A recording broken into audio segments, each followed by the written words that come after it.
Jeff Stearns on Connected Through Cars with my good friend Alan Morin. I'm really looking forward to this episode. I hope you enjoy it.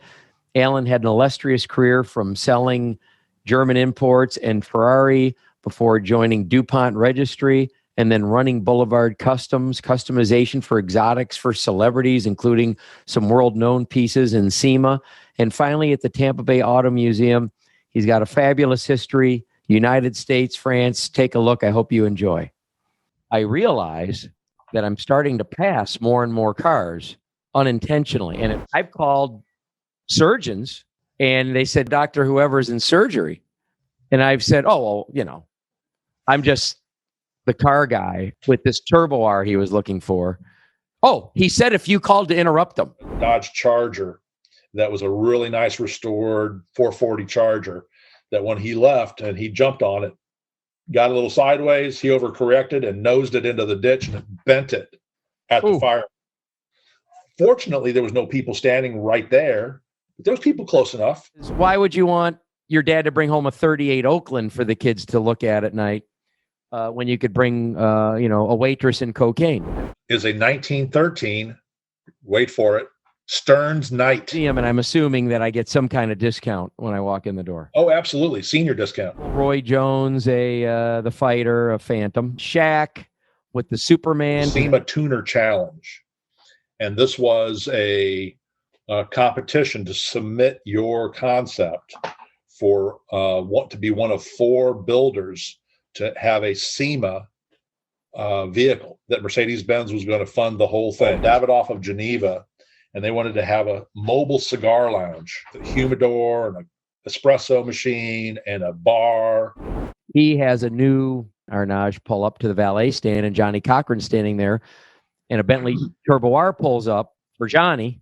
And the guy who's my customer says, you're Johnnie Cochran. You're driving an old body style. He calls me and it's like 11 o'clock on a Sunday night. And my phone rings and my wife says it's Kevin. So, of course, when it's your customer, you answer. Dude, I'm asleep. What? He goes, well, I'm standing here with Johnnie Cochran. And Cars and Coffee, the dealerships, Boulevard Customs, Stearns Automotive. Billy, I was selling used Cadillacs to when he was doing home shows, selling the pots and pans and knives and salsa spinner before he got big on TV.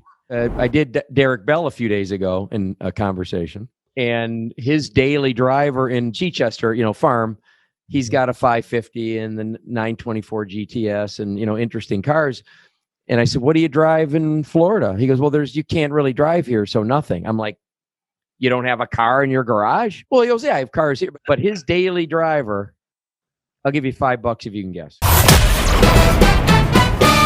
Jeff Stearns, Connected Through Cars. If they're bigwigs, we'll have them on the show. And yes, we'll talk about cars and everything else. Here he is now, Jeff Stearns.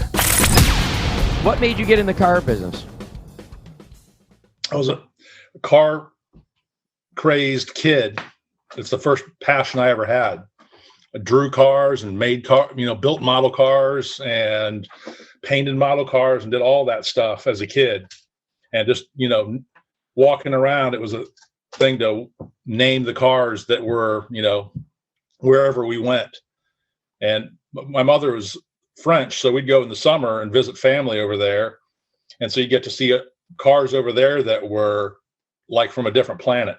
We're used to seeing all these big cars here in the 60s, big full-size Pontiac sedans and even the what we consider the sports cars like GTOs. Well, you'd go over there and everything was small and everything looked like it was from a different world.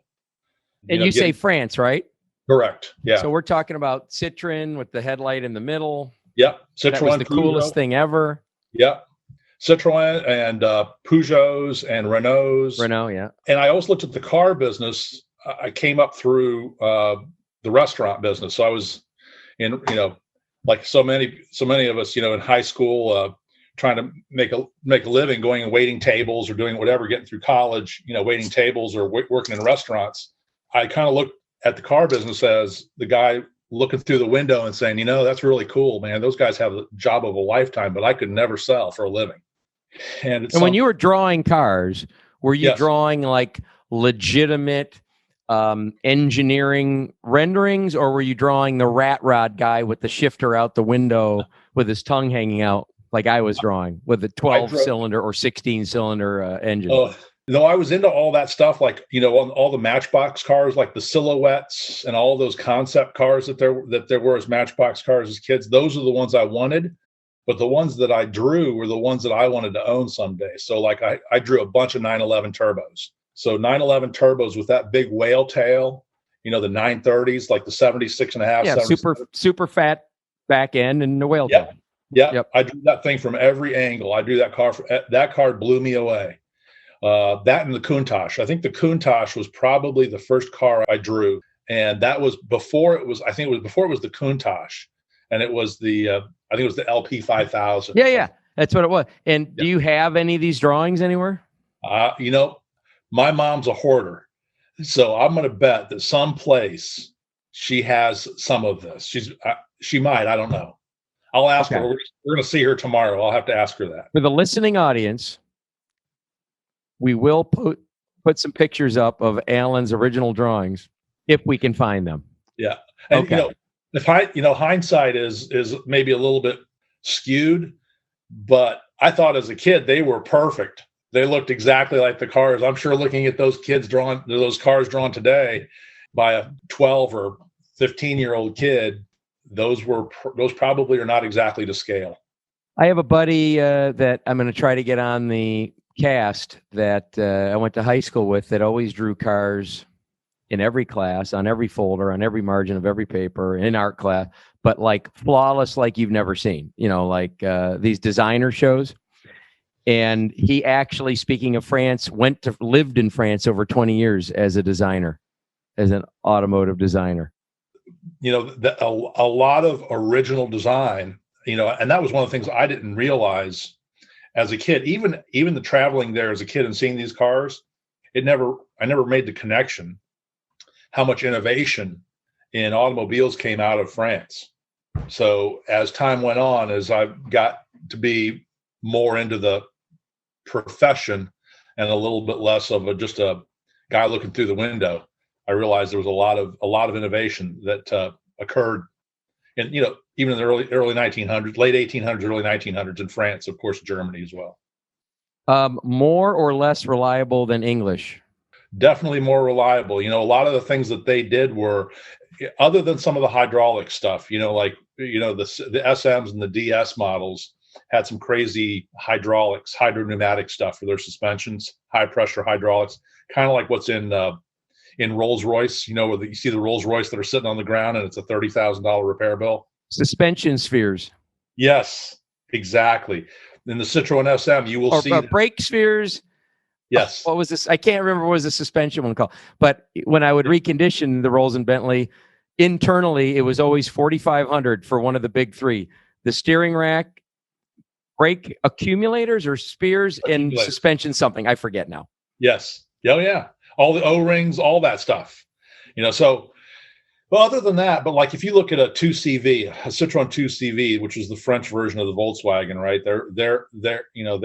They cringe when people say that, but it was an air-cooled 2-cylinder, horizontally opposed front-wheel drive car with just tons of room. You could seat 5 or 6 people in it, and it get 40 to 50 miles per gallon, and they never broke. They just didn't break. There's nothing to break. There's no coolant. There's no antifreeze coolant. There's really, it's such a simple car. So they made 9-10 million of those cars, and they're still running around in France. 30-40 years later, you see these cars that are from the 60s and 70s still being driven. Okay, so that's interesting background. So you got into selling cars because you wanted to be around cars, because you loved cars.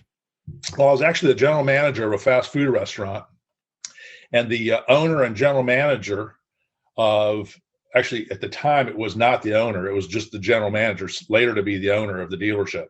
Oh my gosh, you guys have dream jobs. That's the best job in the world, And they're like, well, so they came in a couple more times, and about the third visit, they said, you seem more enthusiastic about cars than anybody we got working for us. If you ever think about leaving this business, you should come by and say hello. And as I walked into the dealership, I had a CRX, a Honda CRX SI at the time, Yep. And I went into the service department to get a part. And I thought, I'm just going to walk through the lobby. And there was RG, who was the GM at the time, sitting there. And he said, "Hey, I know you." And we struck up a conversation. You're the Wendy's guy. And within 3 weeks, I was working there selling Hondas. Beautiful. You were recruited. I kind of had to fight my father. My dad was a dealer in a suburb of Detroit. It was very sexy for me. He had 38 Oaklands and Model A's and Corvairs and muscle cars, and he'd loan vehicles to the city of Detroit for 4th of July parade. And my little brother and I could ride in the rumble seat of a Model A in a parade. And honking the Ooga horns until the batteries were dead when I'd go into work on a Saturday with my dad. So I just thought it was all about the cars and nothing else. So he didn't want us in the business. So he sold the lot and moved to Florida to ensure that my brother and I would not go into the business. I was about 12. So I really, really let him down. Well, that's kind of the way I saw the car business. When I met these two guys. They're like regular guys, and they're doing very well in this business. And I always thought of it as kind of a, this whole stereotype: fat tie, loud pants and shirt, and the whole, in your face. And they weren't like that. They were professionals. I thought, wow, they're in the Hondas selling what I thought at the time was one of the greatest cars. I had nothing but Honda. I had a Honda motorcycle, 2 Honda cars, and a Honda lawnmower. Phenomenal product. Phenomenal product. Yeah. So you entered because you were a car nut, drawing cars, background in France, etc. Yeah. And you end up in a Honda store because you're recruited by the management while you're running a Wendy's. Right. Now, did you go directly from there to Crown dealerships in St. Petersburg, Florida? I did. And the GM from Crown Mercedes called me and said they were looking for somebody. And they wanted me to, if I was thinking about leaving, if I ever thought about leaving Honda, they'd love to talk. And same thing, about 3-4 weeks later, I was working at Crown Mercedes for the next 8 years. New car sale. Mercedes. We actually had Peugeot at the time. When I got there, they still had 4 Peugeots from the Peugeot franchise. So those things, they said they're sale proof. And the franchises pulled out of the country. The manufacturers pulled out of the country. Those cars were sale proof. I sold those 4 cars in the first month, I think, or that first or second month. Those cars sold, and then we got Audi, which was about the same situation in 1992. They were about ready to. They were on the brink. It sold. They were on the track. This was after the Audi 5000 sudden acceleration hoax. Yeah, that whole thing. Until 60 Minutes or 2020 admitted that it was staged. Yeah, set up. It was staged. Yeah. Well, and we went through a whole thing about that with Audi. They showed us what happened, that there was some lawsuits, and then they did a dramatization, and they put on the screen. They said 60 Minutes put on the screen that this is a dramatization, but people didn't see the dramatization part. They just saw the car running over people. So it was sad. It was sensationalism at the almost expense of Audi leaving USA. They had to rename the models. Audi 100, Audi 200 over that. And then an Audi engineer actually came up with the solution to their sudden acceleration problem. Do you remember what that was? No. He said, "Look, we're going to paint the gas pedal green and the brake red." They should have. I think that might have helped. So you're in Mercedes, Audi, Jaguar, and Ferrari. Peugeot. And the 4 that you sold, was that all there was? Or was that was it? So let's talk to people right now that are not in the car business. So this is very interesting about sales. I don't care if you're selling vacuum cleaners. I don't care if you're selling televisions, cars. You think that you go in and buy what you want. And I'm not saying that you don't walk in and buy what you want, but it's very interesting the influence a salesperson could have in it. And it wasn't a matter of being devious. It was actually, I'm going to make an assumption here. You tell me if I'm wrong. You love the Peugeot. Mm-hmm. So when you talked about Peugeot, you loved it, and the person in front of you, picked up your enthusiasm. Correct. For it. Early on in the car business, I had, of course, no idea what I was doing. And one of the things that the dealer tries to do is they try to get you to say what they want you to say to the customer. And I learned also quickly. Go say this to your customer. Right. Go say this to your customer. and it just didn't feel natural, and I didn't find it was effective. So I learned that it really isn't about what we want. It comes down to what does the customer want. So asking the right questions and knowing our product. And then, of course, the questions a lot of times are kind of guiding you in a way that I hope that you'll go. But I'm going to ask questions that reveal what your interest is. Where does your interest lie? And a lot of people would come in and they didn't know. Well, here's what I want to do, and here's what I want my car to do. Well, let's go drive this and see what you think. People would get in the Peugeot. I think the closing rate on those Peugeots was ridiculous. I don't think I did too many test drives in them, but people would get in that car and they'd go, wow, this is really cool. This is comfortable and drives great. Well, it wouldn't even have been on their consideration list if it wasn't for you. No. So another hint to anyone going into sales, God forbid, let the customer see the product. Yes. They might want it. Yes. Yeah. The worst they can say is no. Let's try something else. So you had some other stuff, maybe a tad more exotic on that property. Yeah, they had Ferrari too. At that point, they were the Ferrari dealership, Crown Ferrari. That was over on the Jaguar showroom, and This is St. Petersburg, Florida. Correct, St. Petersburg, Florida. And if you wanted a Ferrari, you had to go to Orlando or Miami. I don't even know if Ferrari Central Florida was there at that point in 1992. It was probably just you in Miami. Yeah, I think that's right. What were the models in that era? We had Testarossa. A 512 TR had just come out. The 512, which is a Testarossa body. Correct. Yeah, big brakes, a little bit bigger. I had one. Oh, great car. Much, some of the issues that the Testarossa had were resolved with, big brakes, bigger wheels and tires, more power. It was a 2.0 or 3.0 Testarossa. Correct. Yeah. Well, in the 512 TR, of course, TR being Testarossa. Yeah. And we also had the 456, which was the gentleman's Ferrari. It was an automatic 4-seater, really cool looking. The Ford Probe knockoff. Yes, it looked like a Ford. It looked like a Ford Probe, except for when you stepped on that right pedal. Right.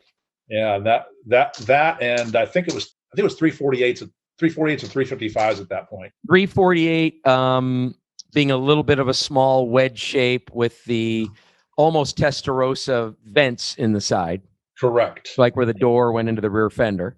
Yep, and still then, 4-cam. 4-valve, and then the 355s were the first 5 valves, the 5-valve head. In a little larger car, a little faster. Yep. And by the way, they all sounded great. It didn't. Yes. Now, did you ever have a hot catalytic converter Testarossa rear fender fire? Never. Didn't know that was a thing.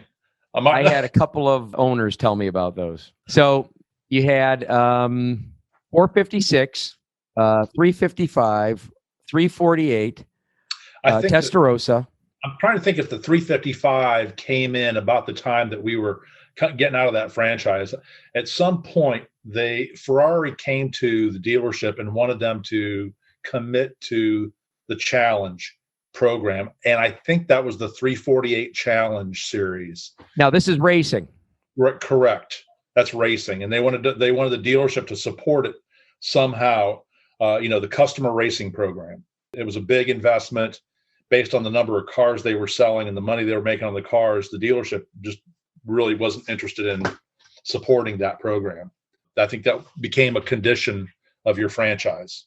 Well, Ferrari then for sure. I mean, I know they're committed to racing now, but then for sure, they would probably look at you funny for wanting to put profitability in front of racing. Yes. From day one, I think that company's DNA has come out of that motorsport. So the only reason to make money is to go racing. I think that right, really. Yeah, that's Enzo. Like, oh, we got to sell a few cars. We got to pay for our racing program. Yes, we have to deal with these retail customers so we can go racing. Now, at that time, was this Ferrari waiting list dynamic, or did you have new cars in stock that you had to know how to sell? You had to know how to sell. They were having to be very aggressive to get these cars sold. It was not, that was 92, 93, 94. So to you Ferrari salespeople listening now, where your sales style is whoever gives you the best gift to move up the line. Right. There was a time where you actually had to present and test drive and give somebody a good reason and follow up and stay in touch. Now, I don't want to take everything away from the Ferrari salesperson, because I know there's models that aren't all waiting list. And I know there's pre-owned cars that you still have to sell. But, going back to when I got heavy into selling Ferrari, I think 360 was the new car then. And it was really just about, I was selling pre-owned 80-mile titled a week ago or a month ago cars for about 80,000, if I recall, over window. And we can talk about that for a minute, because I want to defend myself and defend dealers selling things over window. I was paying 70,000 over window wholesale for the car. So when a customer would say, "What is it with you dealers? What is it with you dealers? 80, what a ripoff, 80,000 over window." I would just say, listen, if I sold you the car right now for a sticker.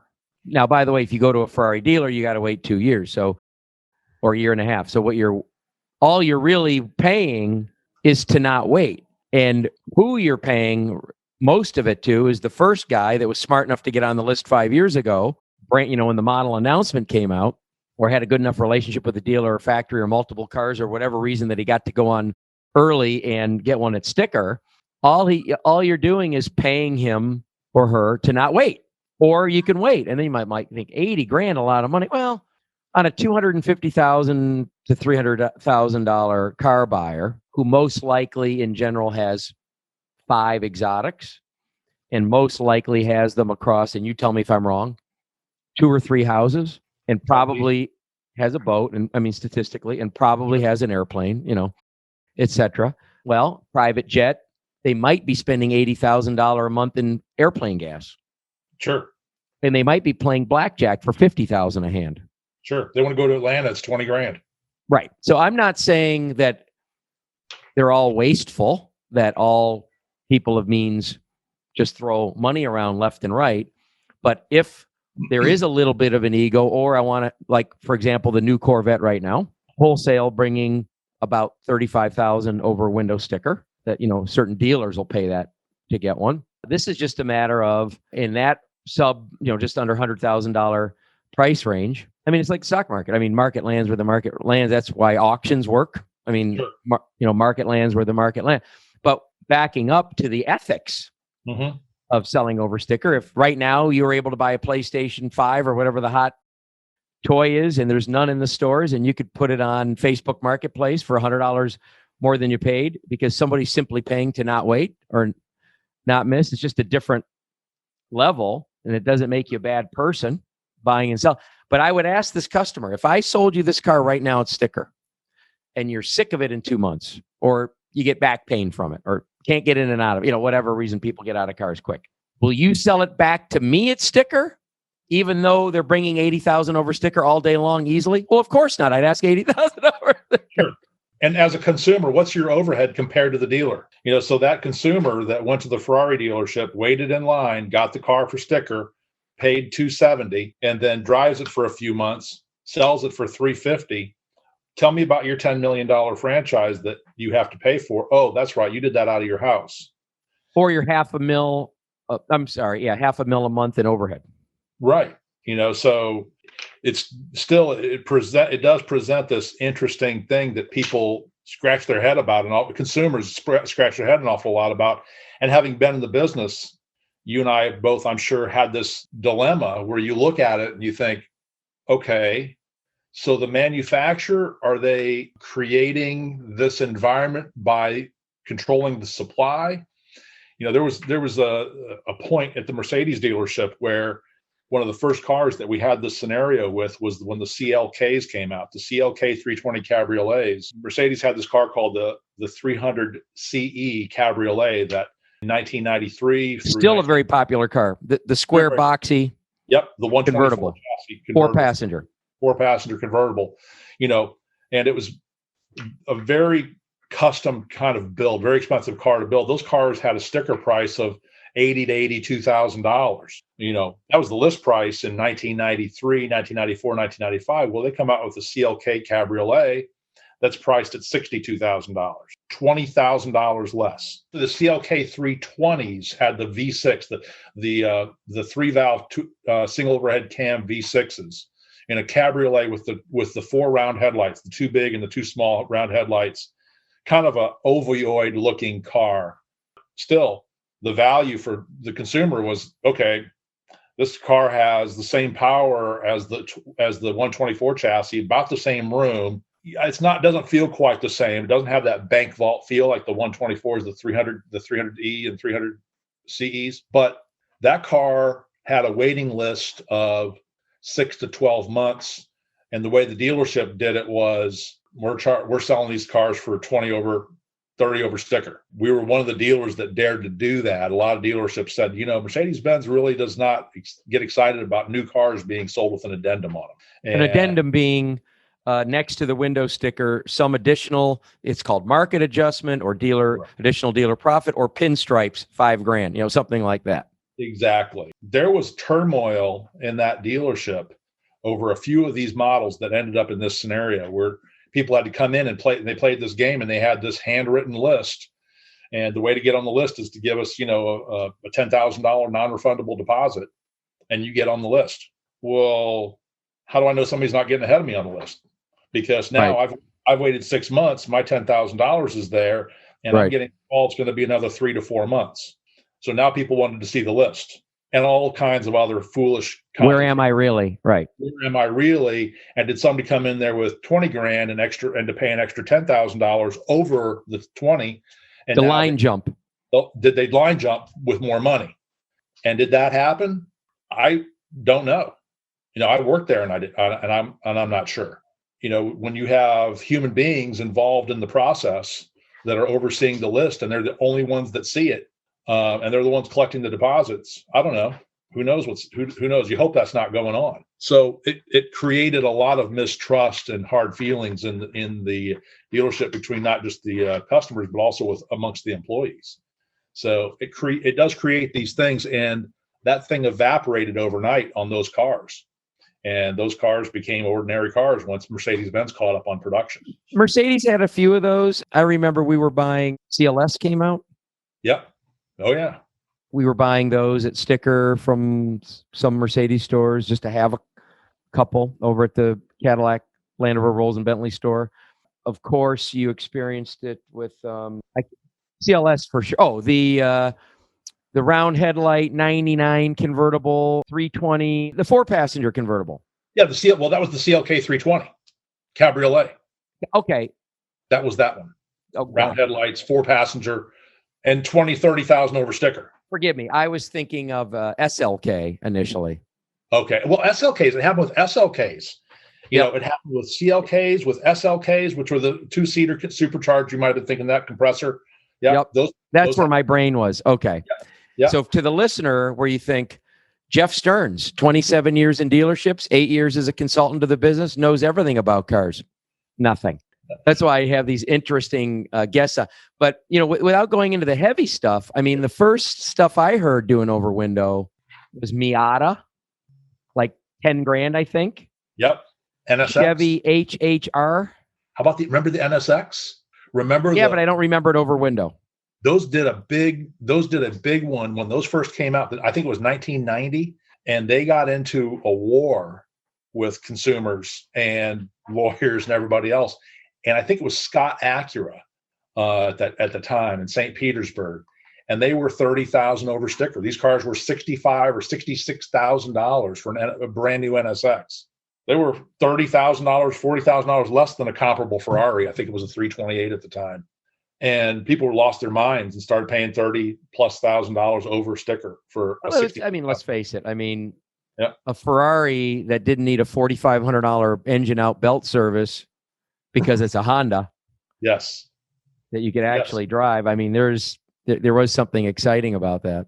And think about that car today, the relevance of that car. What's a 90 or 91 NSX today worth? I don't know. Do you? I don't. Are they used cars or are they valuable collectors? I don't know.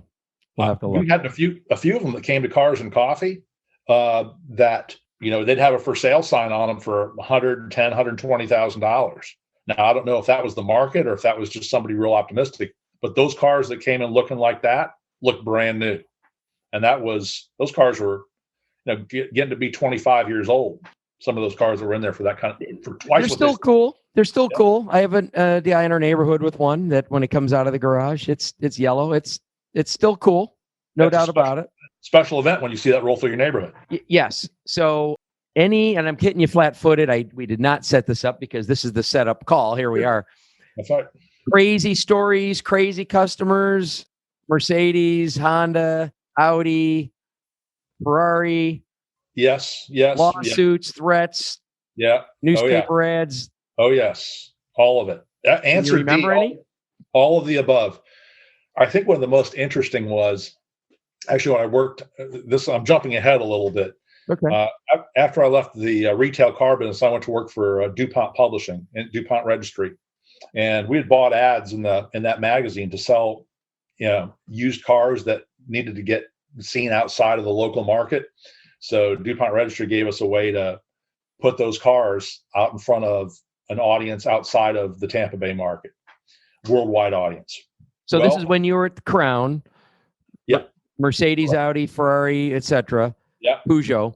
Correct. You started advertising in DuPont Registry. Right. So we did individual classifieds, in some cases full page display ads, but the individual classifieds would get people to walk in the door. Like I'd get, PGA golfers or baseball players would walk in and they'd say, "I'm looking for Alan," and salespeople are like, "I'll take care of you." And I don't even know who this guy is. And you don't know who that is? No, I don't. Well, that's such and such. And I'm like, oh, okay. Well, that's a Hall of Fame baseball player. Okay. And end up walking them around and you got like an entourage following you through the dealership. I'm like, I'm not a sports person, so I don't know who this guy is, but I'm selling him a car. So there was a few like that. And so ultimately ended up going to work at DuPont for the last 20 years, essentially. And early on, we had some Carrera GTs, which were the V10 carbon fiber mid-engine Porsche. They listed like $450,000 sticker price. And we had a few of those listed for sale in the magazine. I was not just selling ads, but we were also selling cars, buying and selling cars in the magazine. I'm a big fan of the magazine. I mean, you and I believe, met because of DuPont Registry. I believe that's right. But the struggle I had was between sending the stuff in, which at the time was a developed photo of a car in an envelope or driven down to the DuPont building in St. Pete, and getting the ad copy in. It was often around 6 weeks. Correct. I'd run, initially I would do a couple classifieds like you mentioned, but I would often do full page. And I think I was doing 12 or 16 cars, 4 rows of 4 or 3 rows of 4. And I didn't have half the cars or by the time the book came out.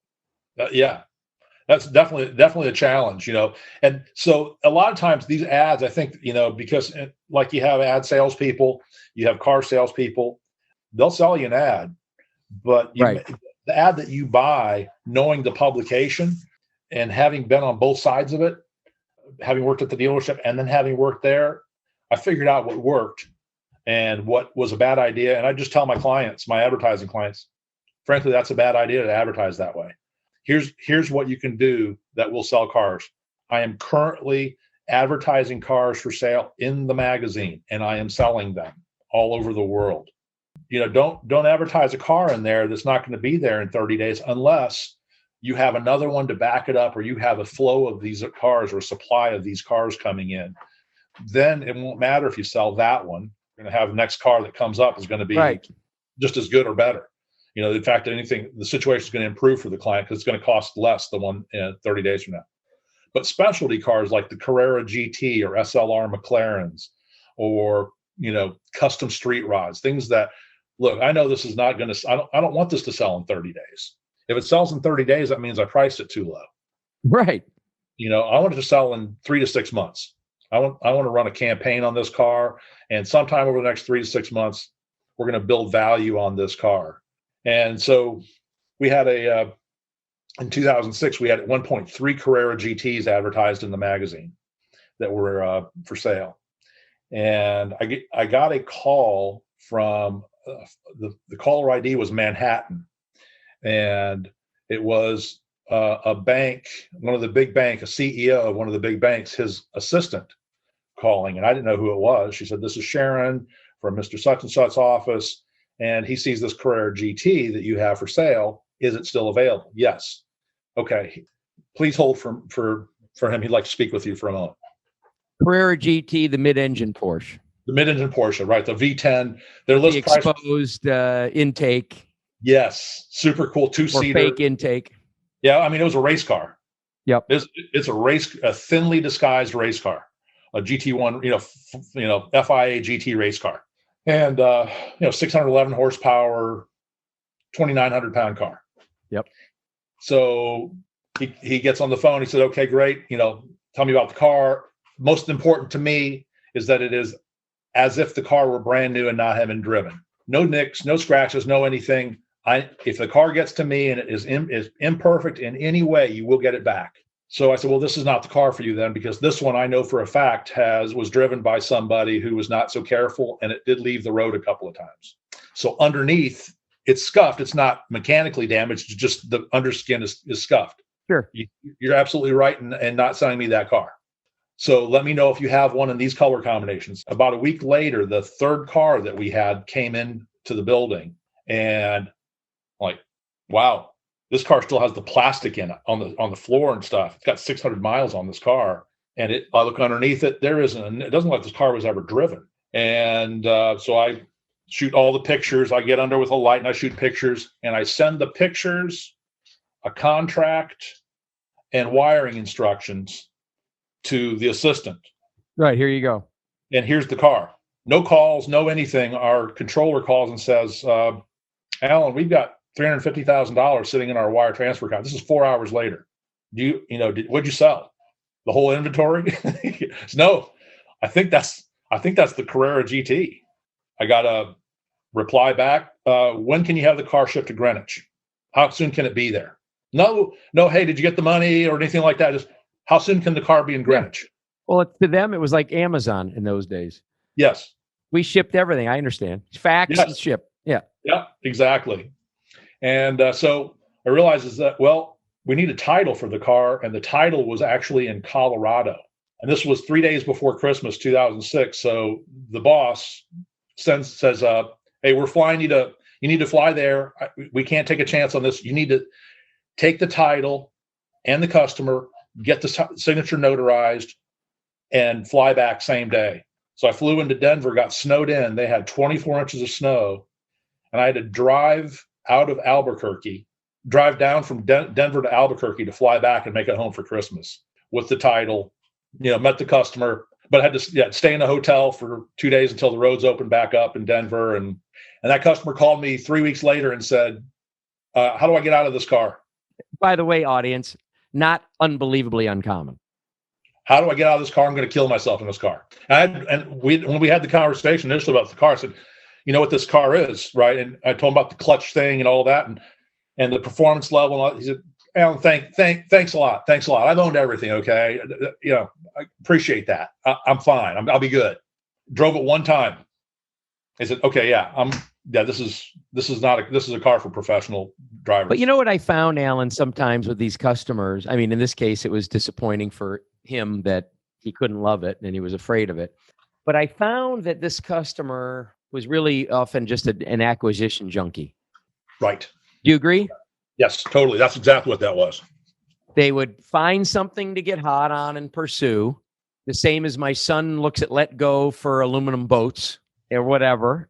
I haven't had a Ferrari yet. I haven't had a Lambo yet. I haven't had a Jag yet. Whatever I not had yet. And they get all into like consumed by the deal. And I know this has happened to you. I've called surgeons and they said, "Doctor, whoever's in surgery." And I've said, "Oh, well, I'm just the car guy with this Turbo R he was looking for." "Oh, he said if you called to interrupt them." Yes. And I know you've been there. I mean, I could ask any guy. And I'm like, well, I hope it wasn't a heart transplant, he's doing, and the guy would just come on for a minute. But, speaking of that title thing, I can't name names on this deal, but we had a fellow that was introduced to us when I was, when I left Dimmitt, Rolls and Bentley, I started Stearns Automotive Strategies, brokering, helping people get rid of their car or find a car, and arranging the transport, the lease, the trade-in, the inspection, the what's it worth, all that stuff. How do I do it without getting hurt? Just the advice. Mm-hmm. And I never bought and sold. I mean, I just strictly advised, and they paid me. So I get introduced to a fella who, and I wish I could name him, interesting name, but he was getting rid of a 1957 Ferrari. That might give him away. And and I won't say which Ferrari, because if I name the spec, you'll know who it is.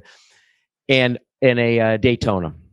So one car at the time is going to be, and it's so funny how expensive it seemed, and now when I think about it, how unbelievably cheap it seemed. But the 57 Super America was a one-off, and built for so and so in 57. Blah blah blah, alloy body, and he wanted 1.25 or $1.5 million or something for it.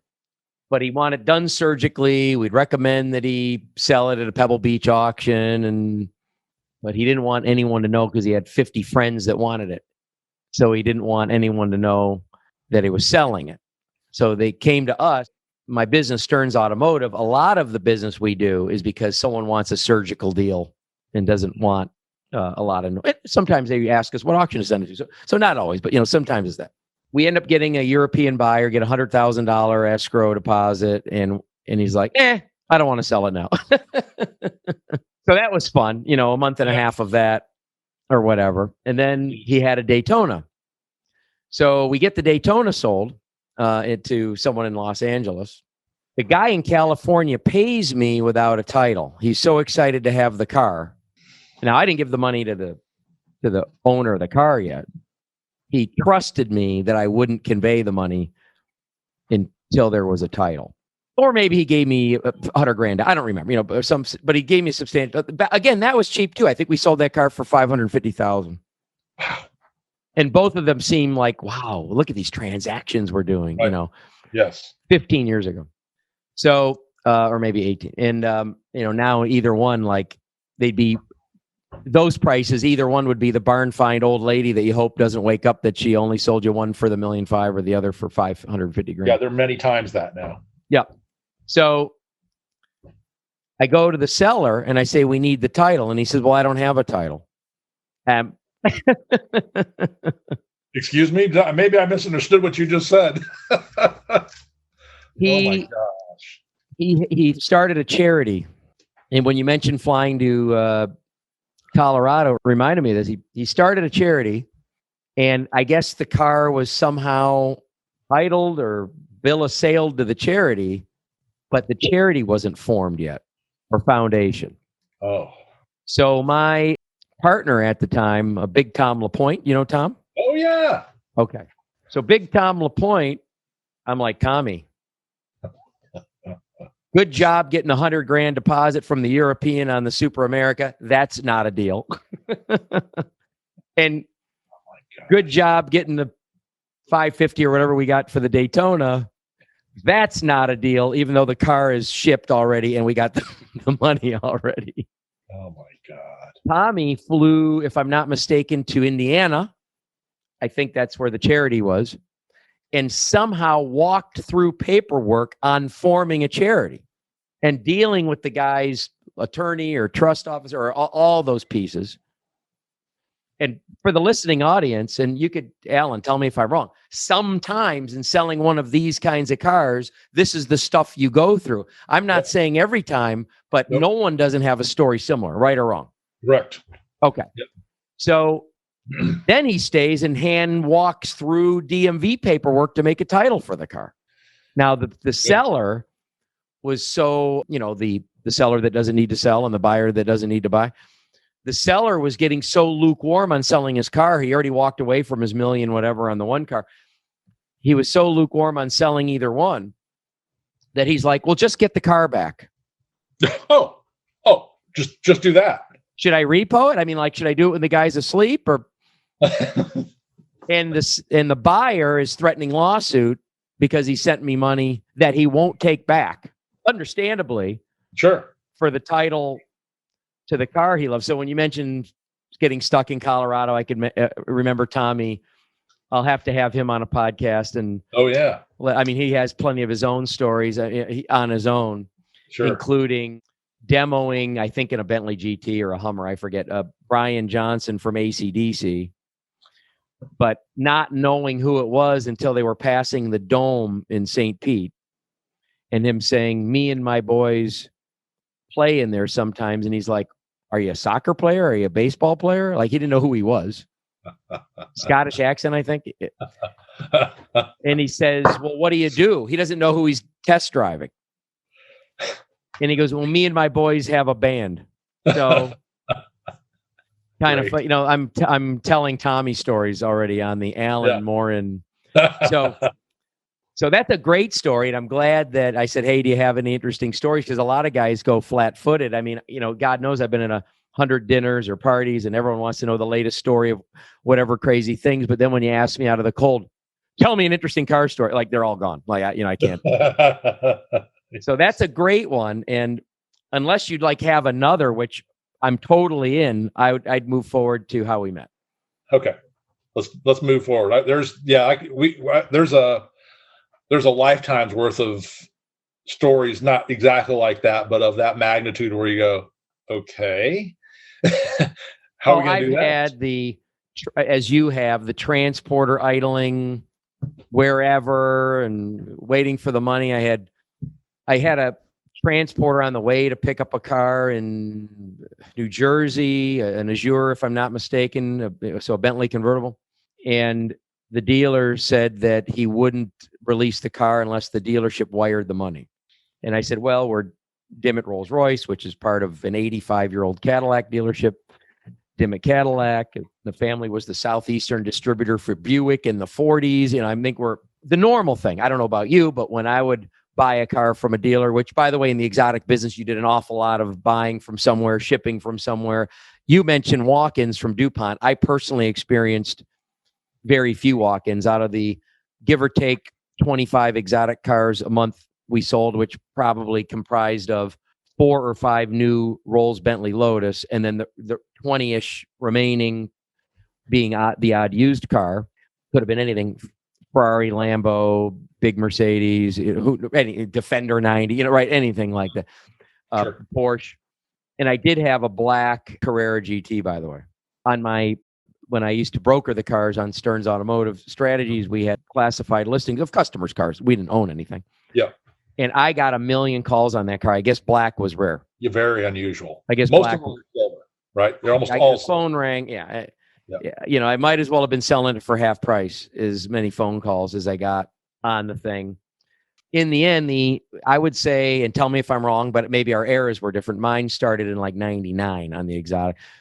But I probably, or our department, me and a couple other guys, shipped, I would say, and didn't meet the customer easily on 20 out of the 25. Like, never met them. Yeah. Was it like that for you then, or was it more walk-in at the time? Well, at the dealership, it was almost all walk-in. I shouldn't say walk-in, but transactions at local. You met the customer in person. You met the customer in person. I drive around the state. I delivered a lot of cars to Miami. I mean, I probably once or twice a month, I was driving a car or transporting a car into the Miami market from Mercedes-Benz, brand new cars that, there's 4 Mercedes-Benz dealerships down there, and right. all of them aggressive. Very aggressive down there. Very, very aggressive dealership business down there. And for whatever reason, and it wasn't necessarily the money. I think a lot of times it was just, we had the right car. And if we were working a deal on it, we'd occasionally get the local dealer from Miami saying, hey, we would like to trade for that car. We're probably working the same customer, and we're not going to trade. And ultimately we'd make the deal and the car would end up getting driven. Well, as long as the customer or the dealer made the mistake of saying where the car was coming from. Right. Or I suppose they would just start dialing around, or, Yep. I'm looking for that kind of car. But I'm thinking of the transport bit. Did you do a lot of transporting or no? Shipping? Yes, a lot of transporting. A lot of transporting. It was, but like it through the magazine, all the exotics through the magazine. I think out of probably 20 cars that were sold while I was there, 2 of them were in person. 2 or 3 of them were where the person came there. The rest of them were remote shipped cars. But And those truckers, were expensive. Let me get dealers off the hook around the world that customers get frustrated about shipping. I hate to say it, but there's many good transporters. There's many that I've had a lot of good luck with, but very often to get the transporting job, sometimes you'd shop a transporting job because you're just wants to know who's going that way or who can, the guys are between $1,200 and $1,500. You're hoping to find a $1,200 enclosed transport to wherever you're going. But sometimes the job would be offered through the brokers or calling the transport company direct or putting it on a board would be professional athlete in Philadelphia will only be home Thursday afternoon, the 15th from 2:00 to 6:00. He has a thumbprint access to the garage. He's the only one that could get in to this part of the garage because it's got these kinds of cars in it. So I'm shopping the job not based on price, but based on can you get it there on the 15th between 2 and I'd get some yeses and I'd drill the guy. Now the athlete, the ball player, whatever, is calling me. All right, I'm home. What time will the guy be here? I call the transport company. Well, we can't see the guy on the GPS. His GPS might be down. Now I'm getting the sick to my stomach. Finally, I have to beat the crap out of the transport company to get the trucker's number. They don't want to give you the trucker's number themselves. I call the truck, and he's like, I'm having a lift gate problem. I can't open my lift gate to get the car on, get it off, whatever it is. Well, you're going to Philly, and you're picking the car up in Houston. What day did you pick it up in Houston? Oh, a few days ago, whatever. I'm stopping to get a repair. So now I call the dealer in Houston. When did the truck pick up the car? What do you think the answer was? Today. He didn't come yet. Oh. I don't want to say that's every time because that would be giving the transport industry a bad name, but it's a lot. That story happened often. Yep. Something like that. It's a lot.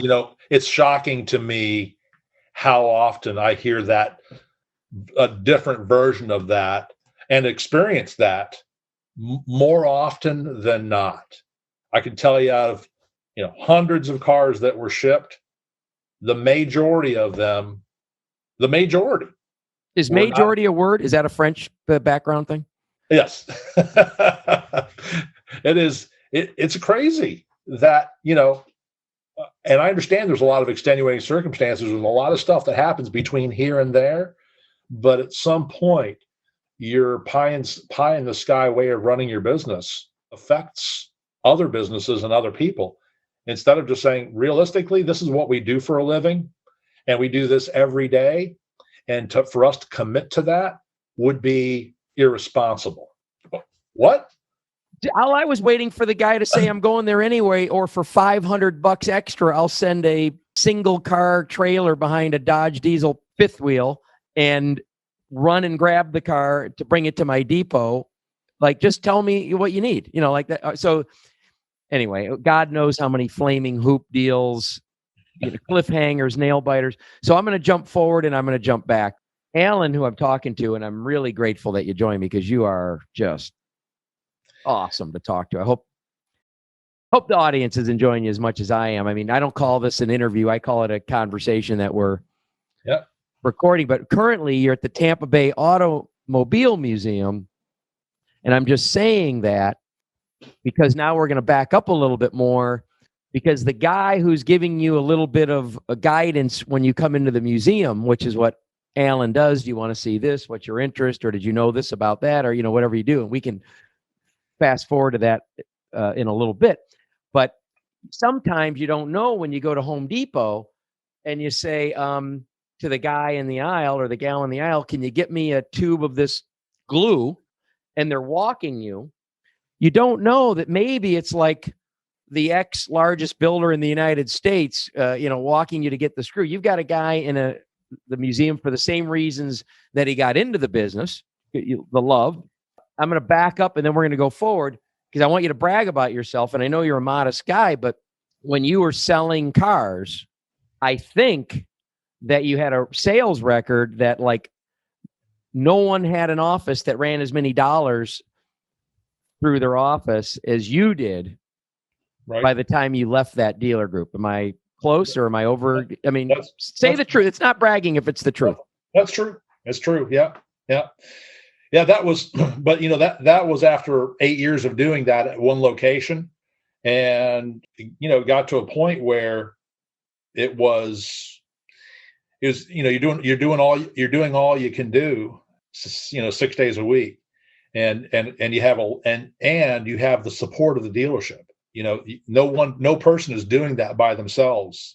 That number of dollars that came through that office was a result of the dealership agreeing that we are all on the same page between F&I, parts, and service. The level of support that I got at Crown Mercedes was exceptional, and it didn't start that way. F&I, by the way, to the civilian means the finance and insurance office, the guy who does the loan and helps you get a warranty if you want, et cetera. Yep. They get the deals bought. So, in some cases, you're leaning on a lot of people, leaning on accounting, leaning on F&I, the finance guys to get the deals bought, leaning on the service department to make getting deals bought, Alan.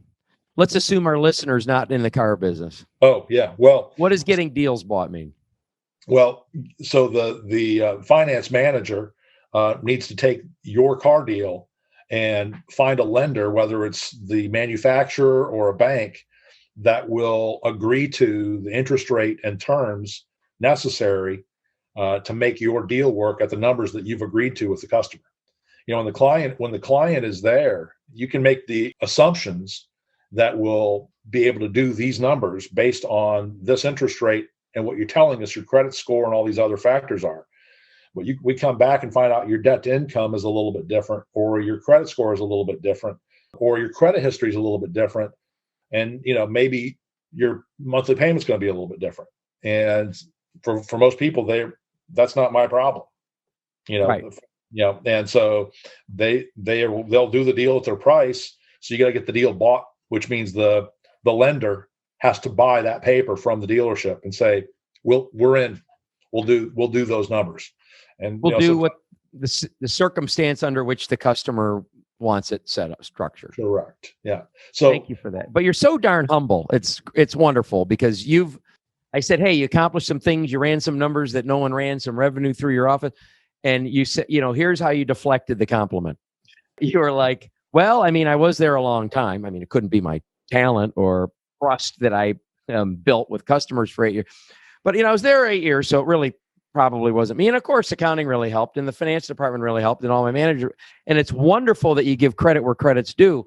But the fact of the matter is you could have spent 8 years developing a bad reputation to stay away from this guy, or 8 years developing a following, which you did. So please accept that compliment. Thank you. I appreciate that. And I watched a lot of guys stand out there on the sidewalk with a cup of coffee and a cigarette, waiting for the right prospect to roll up.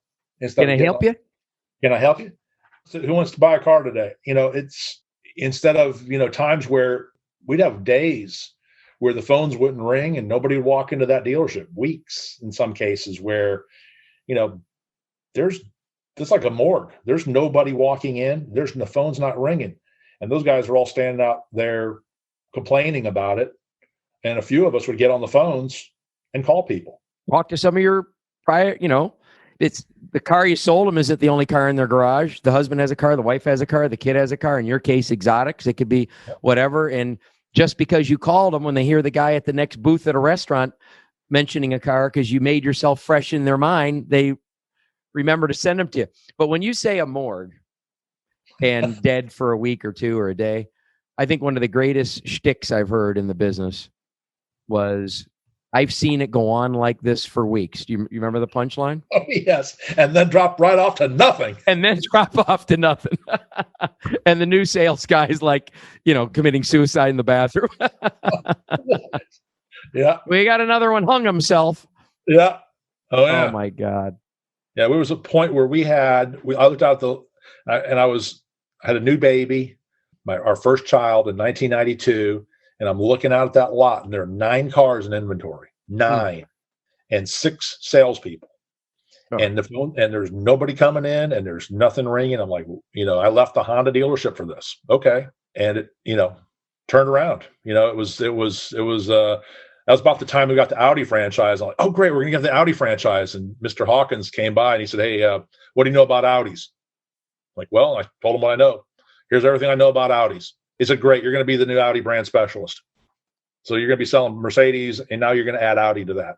Great, that sounds exciting. I can't wait. When does that happen? Well, we're going to go down tomorrow. We're going to pick up all the cars in the inventory, all the parts inventory. And we picked up 3 cars, and all of the parts inventory fit into a box, like a 24-inch wheel box. That was everything. So you and I met through duPont Registry, and I'm going to be honest, I don't remember if it was when they started developing this website classifieds and they put you on me, or it was Cars and Coffee. Do you remember how we connected? I think it was through the website, our web ads, and I was trying to get your cars listed on our site. And I was so skeptical. Yeah, yeah. I was web. Right. Who's going to look at the web? Right. Yeah, that was. I'm thinking that was very early 2000, like 2000, 2001, maybe somewhere in that, maybe 2002. What I remember my rep at DuPont, Tim Bro. Yep. And if I'm not mistaken, is probably still there.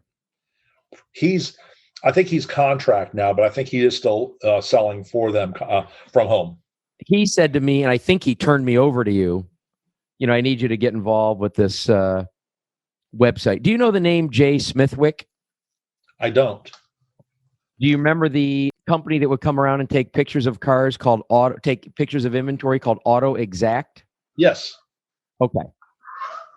So Jay Smithwick, who will be a guest, we're probably going to book today. And by the way, folks, thank you, Alan. This is Christmas Eve. So my wife's mad at me for going into the office and doing this. I don't know how you're doing, but I'll be holding the baby while I'm cooking. That's great. So I'm like, listen, it's Alan, my old Cars and Coffee and website. Like, what do you want? I mean, the baby's going to have to wait. So, but Jay and I'll book. But Jay was a salesperson of mine at Carlisle Lincoln Mercury, my first career dealership. It wasn't my first job, but I spent 10 years there, and this was a 650 new and used car a month Lincoln Mercury store. Biggest in the country, right? At times they would, there was always like a number 1, 2, 3 fight. Mm-hmm. They were certainly largest in the company in certain categories. I know they were most profitable at certain times. I knew that we were like 2nd and 2-year leases when that came out, when we were educating the public on leasing. Red carpet lease. Red carpet lease, the plan. So, but often in certain months, largest in the country. I can't tell you if at the end of any year they were absolutely number 1, but it's not chopped liver when you're selling 650 new and used Lincolns and Mercuries in a month and writing repair orders and getting dropped off 200 cars a day for service. That was, really, really, really a machine. And Jay was working, I was a new manager. He was one of our very talented sales guys in 90 or 91, a very handsome, tall bastard, ex-Marine, if I recall, but had that perfect posture and flat top and built-in eyeliner, around his eyes, I'm straight, but let's admit it. He ended up leaving us as a salesperson, and he got into a couple of entrepreneurial things, but eventually he came to me, and I was a brand new general sales manager at Dimmitt Cadillac and Land Rover. There was no exotic brands yet. And I was young. I was 30. I might have been the youngest GSM for Cadillac, who knows, in the nation. But Jay came to me and said, listen, if I took pictures of all of your used car inventory and can build you a page to put on the back of your website to list all of your cars so people can look. Jay says, can I put all of your cars on your website? This would be, again, late 90s. For $500, he asked me. I said, Jay, I don't know. I don't know if anyone's looking on the website for cars. I'm right now when an exotic car comes in. So you traded in Rolls, Bentley, Ferrari, Lotus, whatever. I would go take it under a tree on the grass, and so there'd be no glare on it. Mm-hmm. And I would take a series of photos of it. And then I would run to the drugstore, I think Eckerd Drugs, and I'd ask for 5 copies of them printed, whatever, 4x5 or, glossy. Mm-hmm. And I'd put them in a card file box with not that car on a tab, but all Turbo Rs, all Corniches, all 355s, all, whatever. So if someone would call about a car, I could throw pictures in a FedEx. So I was thinking, well, between developing photos and FedExing, I'm spending $500-ish. I don't think I'll get to give up on all of that because not everybody even had email to send pictures to or could look on the site. And I said, I'll try it. The bonus would be, because I was only thinking exotic, that he was going to be taking pictures of all the Cadillac and Land Rover used inventory anyway, which I was never taking I wasn't overnighting pictures of a used DeVille to anybody. That was the walk-in traffic. I believe that Dimmick Cadillac was customer 001 for Auto Exact. Now, Jay has hundreds and hundreds of dealers now, and since then he's also developed a product. Have you heard of this 360 booth? Yes. He's also the inventor of, you pull your car in, you turn this giant booth on tracks around it. It's got lighting in it. It's got a camera fix, so it goes all around it. You put a camera inside, so it does a 360 view, and he makes a massive difference in the action that a dealer gets. And why he did it is his guys could never find a nice setting to take pictures of the cars when they were. That's what gave him the brainchild. Like, I can't make these cars look good because I'm taking them behind the body shop. Sure. Yeah. Makes sense. However, now more than ever. Well, however, we got off on the tangent about Jay. I can't even tell you, but it's because you came to me with the website. Yes. That was like a strange proposition, just like Jay coming to me. Do you want me to put your cars on the internet on your website was a strange proposition, and that's how you and I met. And of course, the DuPont Registry Cars and Coffee event. Yes. On third Saturday. Yep, third Saturday. Yep. Tom DuPont came back from California, and he was out there at some event, and he said, "Hey, I stopped into Starbucks on the way to the airport Saturday morning, and they're having a car show out there in the parking lot at Starbucks. It was like Lamborghinis and Ferraris and muscle cars and all kinds of just cool stuff. And apparently they do this every week. People just show up at this and just a kind of a organic thing. They just hang out. I can't believe we're not doing something like that here." And this was April of 2005. Vinnie Russo. Do you know Vinnie? I know Vinnie well, and he's a podcast guest. Oh, great. Vinnie, we were doing events, and Vinnie was running most of our events at that point. And so we all sat down and came up with this idea for this Cars and Coffee, and came up with a logo and said, so we all started hitting the enthusiast sites like FerrariChat.com and those types of things, and Renlist, and just blasted out the idea, a small email blast and that kind of stuff. And our first Cars and Coffee, June 2005, was a huge success. We had 10 cars. I remember. We had 12 cars. I think we had 12 cars, and we brought 8 of them. What year was this? This was 2005, June of 2005. I think you were there in that one, or one of the first. I was there early, And I'm thinking because my son, I'm trying to think, he's 18, 05. So was he 3 or 4? Could I have brought him? I mean, he was always a car freak. He's still a car. My 18-year-old son has 2 cars. He has a driver, I don't know, 03 Ford truck. Okay. And he has a 71 Ford F100 slammed. The motor work. I can't park in the garage. It sits in the garage. Cool. So he's into it. But I believe that I was taking him there at 3 or 4. And I remember that it could be cold. I should probably find a picture of myself. But I think I went to Amelia Island car show one year, Concours. And when I got off the plane, my buddy, thank God, I was so fortunate that he took me at my dear friend Steve Hughes, owner or founder of St. Elmo Steakhouse in Indianapolis and ex-president of Steak and Shake, total car freak.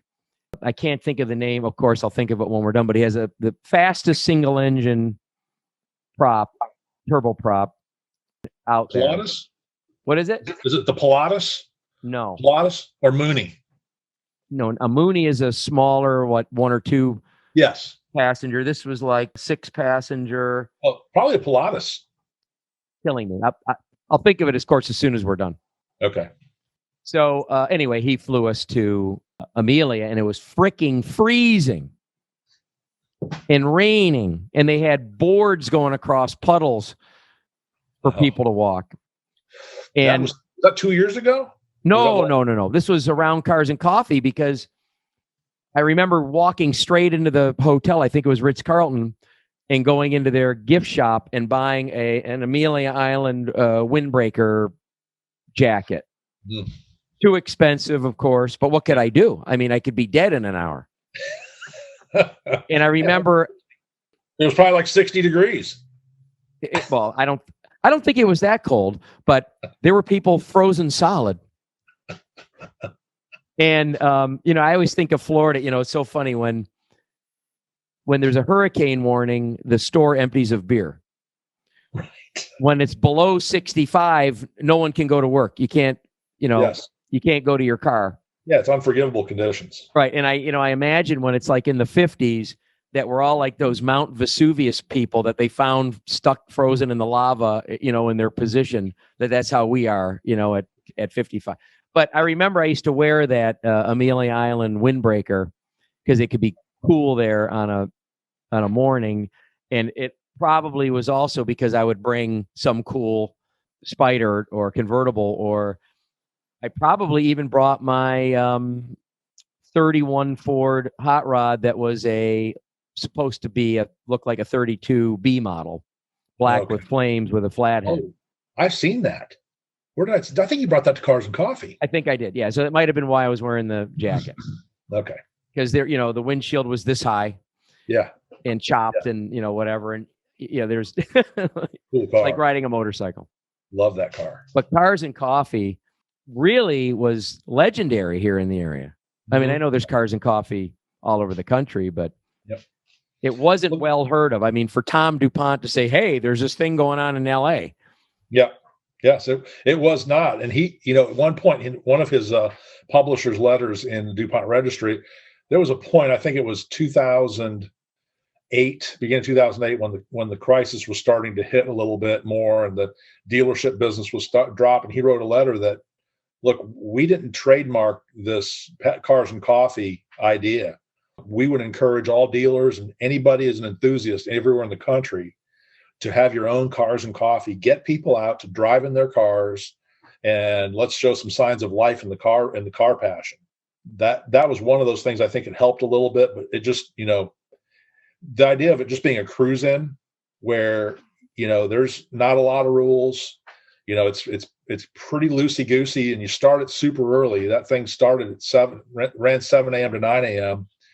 And we had so many people that would, oh my God, can you not make it at 7 a.m.? Could we do it like a reasonable hour, like start it at 9 and go to 11? Right. We already have 150 or 200 cars that we have no room for every month. Let's not make the problem worse. And also 6 months out of the year in Florida, you don't want to be on that parking lot at 9 in the morning to 11 when the sun is right on that black tarmac. So no doubt. It worked out just great. And, you got people coming in there with, 32 Fords or, the latest Bugatti or McLaren. And you have the kids that with their $1,500 or $2,000 car, you can tell they've been nothing but spending every penny they've got and detailing it and cleaning it. And they're going to hope to park next to a Lamborghini or something, Right. And someday they're going to be that guy. And, and the beautiful thing about the Cars and Coffee is there was nobody snobby. There was nobody with any attitudes. There was a lot of people letting kids sit in their car. And yeah, I mean, I think, well, I liked it, but how they sounded when they left. Oh yeah. Yeah. That sometimes be a little over the top, but it was, yes. Did you ever get in trouble over that? We had, we were starting to shoot videos of that and posting the videos on Facebook or on other social media. It started, we think, to make it too much of a opportunity to be over the top because you're, going to do something to make you famous. And we had one car that left the road and bended itself. We had a Dodge Charger that was a really nice restored 440 Charger that when he left and he jumped on it, got a little sideways, he overcorrected and nosed it into the ditch and bent it at the fire. Fortunately, there was no people standing right there, but there was people close enough. And, we watched some of those videos and said, there's some cars leaving here that are just not really seeming like they're in control. We need to have a Pinellas County sheriff stationed, just have their presence there. And that calmed the whole thing down. It made it, you could still rev your engine. You could still do some stuff like that, still make some sound, but not do stuff that could hurt somebody. So that became also a fixture of it. The Pinellas County Sheriff's off-duty people there. And it was good for them, kind of a community thing where they were able to walk through the car show as well and shake people's hands and people thank them for their work. And that was positive for them as well. Cops are cool. I mean, they love the cars. The people are respectful. I've been pulled over in, I don't want to say many. I mean, I don't want to fabricate my past, but factually, I didn't get pulled over a million times. But I've been pulled over in some pretty heavy cars, and I think half the time it was because you couldn't see my dealer license plate or whatever. Yeah. Not because I was going crazy, but I was certainly driving aggressively because I don't mean like putting other people in danger, but I'm accelerating hard. I'm listening to the exhaust. I'm staying too long in second gear. Whatever. Maybe going 10 over on the Bayside Bridge. At the most. Not residential. Yeah. Residential was 20 over school zone. Sometimes I say, look, man, I mean, I'm showing this car to this fella next to me. I mean, I'm not trying to be reckless. And I got a couple of cops to take rides, not like as a bribe. I mean, but they knew that I wasn't stealing it and knew that I wasn't, being a total jerk. This is the new F1 transmission in the 360. You want to try it out? And they're like, all right, see you in a minute. And I'd get out. They'd have my customer in the passenger side still. Even better. So pretty funny. That's one to have a video of. Of course, identity of the officer. Yeah. In those days on my StarTAC phone. Not too many videos. Not often, no. And I think, my heaviest phone I had in stores was a BlackBerry Pearl. It may have had video. But you still have that, don't you? I have a little Smithsonian museum of my past cell phones. My first in 91. I met my first wife in 91, so I remember the big deal. The story was she told her mother, and he has a cell phone. Motorola 650. Oh, the brick. I mean, I could be out on my dock and I could tap loose nails in, with the thing. But I think back then it was 50 cents a minute. Oh, yeah. Or something to use the thing. Yeah. Analog. So any interesting stories from Cars and Coffee? Well, of course, that car getting stuffed into the corner there, or into that tub. That's not uninteresting. That's not uninteresting. Any scuffles between the displayers? It was always surprising that you had so many people with different, from this exotic guys, the Ferrari guys with their, red suede loafers, to not to stereotype because they're not all that, to the muscle car guy who he put that engine in that car, and he did all of that body work and paint and beautiful stuff and everything. And he's doing everything with his own, with those two hands, to the kid with the $1,500 Civic, and they're all talking like they're best friends. And, to me, that was a great illustration of common interests not getting in the way of other things and differences. So the differences don't matter at that point. What matters is the common interest. And that was pretty cool to observe, and the enthusiasm. At one of the Cars and Coffees, we did a Gold Rush rally, and that one had, we had room for about 270 cars on the DuPont parking lot, DuPont Publishing parking lot, and about another 150 to 175 cars on the adjacent parking lot, and another 100 to 125 cars down the street on both sides of the street. Pinellas County Sheriff came out. We had 3 volunteers, or 3 of the off-duty Pinellas County Sheriffs for the Gold Rush Cars and Coffee, and they shut down the Tech Drive street because they said we have over 1,000 cars that they've counted down the street. And we said, wow, okay, because we wondered why they weren't letting anybody else in down the road. They said, you have over 1,000 cars, and if an emergency vehicle needs to get down here, we're gonna have a problem if you got any more cars in here. Well, they said, well, the problem is that you actually have more cars than that on 34th Street. Right. They're parking across Right. Ulmer Road and walking across from Chick-fil-A. And so, you might have 2,000 cars at this event right now. My wife came to shoot video and pictures for that, and she was there early, and she said she had to walk a half a mile from down by the PSTA bus place to get there. You would never imagine there was that kind of population of the vehicles in the area. Nope. Because we're not, this is still suburbs of Clearwater, Florida. We're not Miami, Palm Beach, Lauderdale. Right. Yeah. It looked like a Los Angeles or, Chicago or New York event. That was the one where, okay, let's not do, that was great and interesting and everything, but let's not do that again. So then you ended up, I know you're doing the website thing, but weren't you running DuPont boats too?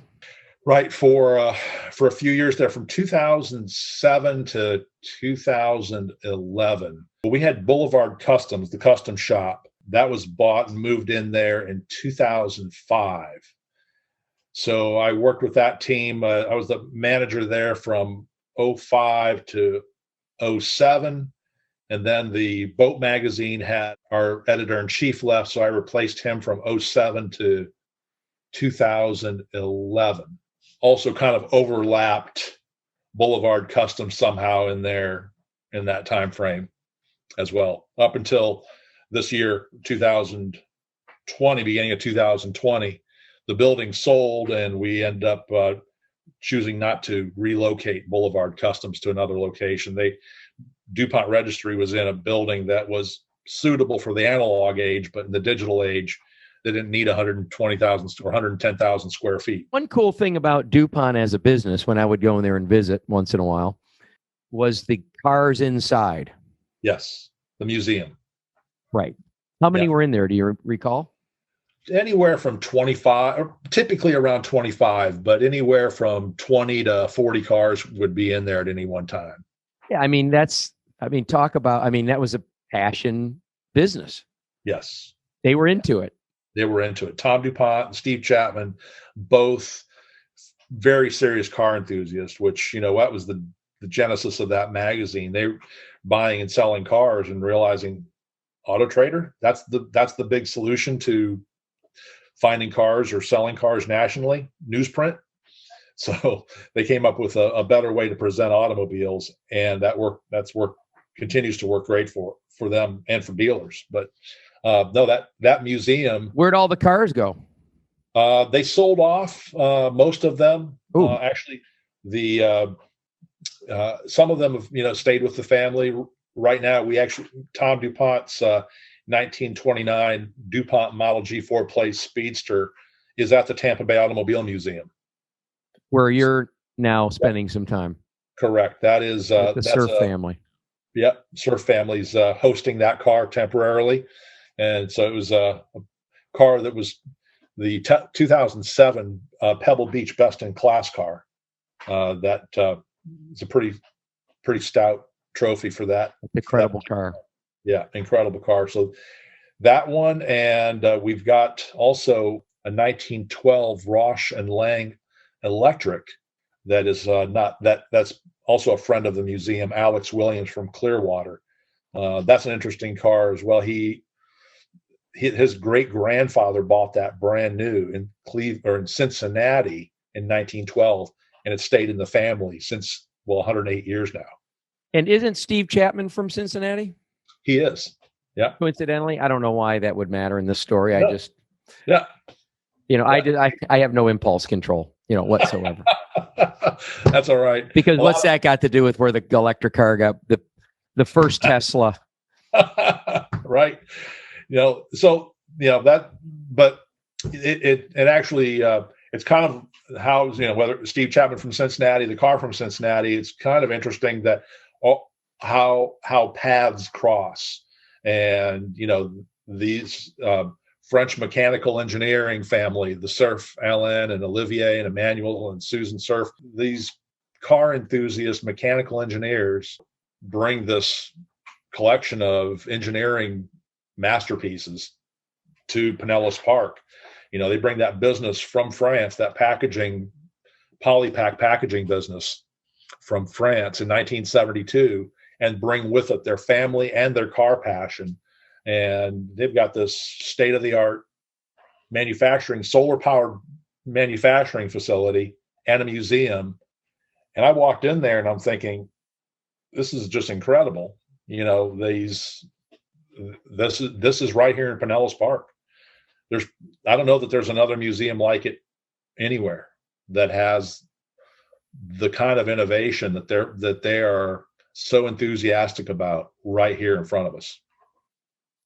Wonderful car family. I met Olivier on a Lotus Elise order when the car was not out yet. And then the dad, Alan. Like Elaine, right? No, it's Alain. It's actually my name, Alan, but in France, they would normally not call anybody by, it would not be Alan. They would spell it Alain, and it's pronounced Alain. Great. So I've been asking for Elaine for, around the. That's why we have these conversations, Jeff. But you're so French. I mean, you're so, do you smoke cigarettes? No. I think you should, because you need to cross your legs that long way and hold it this way. And yeah, I mean, you're just all like, thank you for all these. You kind of remind me of my neighbor. When we left Detroit, Detroit, we moved from there to Ottawa, Canada for a year. My dad had a buddy with a business up there, and he was helping him run it for a little while. That'll be a story for another day. It actually had something to do with him getting custody of my brother and I. He, after 6 years of court deciding custody of my brother and I, when my folks split up, the attorney let my dad know that because you're a car dealer, you can't win. So wow. You need to change careers. So my dad's buddy in Ottawa was running a nightclub that bought the part of the dance floor from the movie set of Saturday Night Fever, and they called it the Studio 54 of Canada, or of Ottawa, and the disco days. So once my father got out of the unrespectable business of being a car dealer and went into the Saturday Night Fever nightclub business. Yeah, the honorable disco bar scene. Well, right, because why would you want your dad to bring home a 38 Oakland for the kids to look at night when you could bring, a waitress and cocaine? I mean, it definitely. So Anyway, we lived in Ottawa for a year. While he went through this gyration, he got custody of my neighbor that we would play with there was a kid whose name on the mailbox was exactly the same as a guy that my dad went to lunch with almost every day. The guy would come into my dad's car lot and they would walk to the luncheonette a couple doors down. And the guy's name was Louis Bressler. Louis Bressler. Okay. My next door neighbor on the mailbox says Bressler. I'm playing with the kids. It's a very familiar name with me. The dad comes home. I'm like, hey, I'm Jeff. This is my brother, Michael. Good to meet you, Mr. Bressler. He says, Brazilier. Oh, no. Oh, no. That's you, Alan, sir. Alan. Right, so I ended up getting Olivier's dad a green Bentley Continental GT in like in 04. Okay. So I know the family, and I've certainly been to the museum, and they've got some unbelievably interesting stuff. But I want to stay on Boulevard Customs. Can I interrupt? Of course. The most interesting car we just got, you will appreciate, is a 1913, wait for it, Stearns Knight. Stearns Knight. I got to come get a picture with it. You've got to get a picture with it. It is, in addition to having a super cool name, it is an amazing automobile. I had no idea such a car existed. It's this big, grand car. You know how the 1929 DuPont is just this big, grand car. Scale that up another 10 or 20%. Just scale the whole car up. Put a big sleeve valve motor in it, a Charles Knight sleeve valve motor, and you got a 70 mile per hour 1913 6-passenger automobile. And it unbelievable. This particular car had a 25-year restoration to get it to where it is. Find the parts. Right. Or make the parts. Find and make parts. Yeah, what catalog do you go to for that car? Right. Not Whitney, not JC Whitney. Right. When I think of JC Whitney, I think of getting my FM converter for my 63 VW. There you go. Yeah. Yeah. Or bigger jugs. Or 12 volt converter. Right. 12 volt, or make your 1500 cc VW engine 1800 cc's. That's right. That's right. So yeah, I'll for sure come to the museum, and I'm assuming that I get some kind of discount when I walk in the door. Oh, absolutely. Senior discount. I had to. Oh my God. I'm not coming in. I'll never come in. I had to. Listen, man, I've had gray hair since I'm 30, whatever, right? Early 30s. And that's because I've been a sales manager in a dealership since, my mid 20s. Well, I'm going to make hair jokes. Come on. Exactly. Oh, thank you. I was going to ask you to powder that. I'm getting a sunburn, but that'll be, maybe we'll edit that. But so I've had gray hair forever. So people hit me at a higher age forever. It just is what it is. And I remember being at the outlet shops in Orlando, at the, I don't know, say Ralph Lauren store. I don't know, getting some shirts or something. And the girl says, you get 20% off. It's Tuesday. And I said, I didn't drive over here to Orlando 2 hours away because it's Tuesday. I mean, what's going on? She goes, well, senior discount day. This was about 8 years ago. So I was about 48. So what can I tell you? Yeah. Well, we're generous. We do it for over 55. So I'm not over 55. I'm 55. I don't want the discount. 55 or up. You're getting it. I when I get the AARP stuff in the mail, I toss it, and me too. Okay. It's like, I don't want to see that. I don't want to see that. I'm not acknowledging that. Everyone already thinks my wife is my granddaughter. I get that too. Okay. Boulevard Customs, you're going to ask. Boulevard Customs. Yeah. So I remember selling, for example, Roy Jones the Fighter, a Phantom, when that car came out. And he couldn't take delivery of it until we put the televisions in it and I don't know if it was PlayStation or, some kind of video game stuff in the back. Yeah. You guys may have done it. Yeah, we may have. We used to send a lot of stuff to Boulevard. Yes. So I know that between Shaq with the Superman, because I had one of his cars in with the Superman steering wheel, I'm certain it had no airbag. I mean, it was this like metal billet S in the middle. I don't know how it could have had an airbag with the S. I'm thinking about it now. And S somewhere in the grill on this Bentley Azure. And I don't know if the back seats are removed and made into stereo equipment or the seat was just against it, but the front seat track was moved all the way to the back. I mean, there was no back seat. Sure.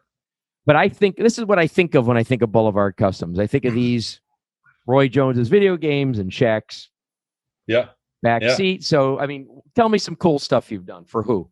Well, the ones you're allowed to name. I understand that sometimes we keep it confidential. Yeah, I mean, it was just so all over the place. The answer to almost any can you or will you was yes. You built some crazy G-Wagon, if I recall, probably more. Correct. Yeah, that was one of the highlights of the time there. Mercedes-Benz USA was looking to give a little bit of an extra punch to their new small SUV, the GLK. And the GLK was to be a 2010 model year that they were going to release in 2009. And they wanted to do something to make it extra cool, to give it a little more cool factor. So they had something called the SEMA Tuner Challenge. And this was a competition to submit your concept for what to be one of 4 builders to have a SEMA vehicle that Mercedes-Benz was going to fund the whole thing. So they provide you the vehicle, the funding to build it, the transportation to SEMA, airfare, hotel, the whole thing, the whole SEMA gig. You're there for a week on Mercedes-Benz budget. I think there was originally 120 submissions nationwide from custom shops, and then it was at some point got down to 12. And summer of 2008, I think it was July of 2008, they finally said, "Hey, congratulations, you're one of 4. The car needs to be done by October 1st because we're going to be doing some promotional photography and all that, and then it needs to get transported there. And the SEMA's the beginning of November, so it's got to be done by October 1st. Sounds good. We're going to have that car to you shortly. Great, because August and September is 8 weeks, and this is going to take every bit of 8 weeks. We really would like to have 12. So we ended up getting that car. I believe it was mid-August, mid or late August. We had 6 weeks to transform this GLK into this urban beach cruiser. And so the team down there, Mike Keyser and his crew worked for the most part 7 days a week for 6 weeks. And a lot of times you come in the morning and they were still there. You come and open the doors at 8 a.m. and there's a couple of guys sleeping on the sofa. They've been there all night, and they ended up getting it done just in time. And there was a big, global voting competition, and they got, the most votes for, people's favorite, version of the 4 different cars. But it was Rentec, Boulevard Customs, Brabus, and Legendary Motor Cars were the 4 shops that built the 4 different versions. They all went to SEMA, and they did a big deal. That was a big adventure. And lots of other things, like we started doing a lot of sprinters. And one of the great projects was a company called Davidoff of Geneva, and they wanted to have a mobile cigar lounge for their Zeno Platinum brand. These are $40 a piece cigars. And they wanted to have some better way to present their products than one of their salespeople showing up with a case and a rental car and open up the case and set up a table and a tent. They wanted to show up with the whole vehicle, with the whole experience. So we had an iPad-controlled custom interior with a humidor and an espresso machine and a bar. Please God, a ventilation system. And a huge ventilation system. So that, and tailgating area with big screens, and there was screens. We put screens up against the windows so it looked like the windows were a screen from the outside, and that was a great experience. They had they actually sent us. They hired a driver and told us they wanted us to take it out for a road trip, the crew, and they filled the bar up. They filled the humidor up, and they said we want the bar to come back empty. We want the humidor to come back empty. You smoke those cigars, you drink the drinks, and we want to take you guys out on the town. And this is also a test to see what breaks. So, because it's going to be going on the road for the next 6 months. It's going to be going nationwide. It's going to be looping the country. So run it hard, bring it back wet. Nice. So we did. We took the crew out, and we had a big night on the town in that. And we did take care of the cigars and all of the drinks. Did we break anything? We did not break anything, but we did test that ventilation system with the cigars. I mean, you have 6 guys back there smoking the big cigars, and did it just filter and recirculate, or was it like a chimney stuff, blowing the stuff out?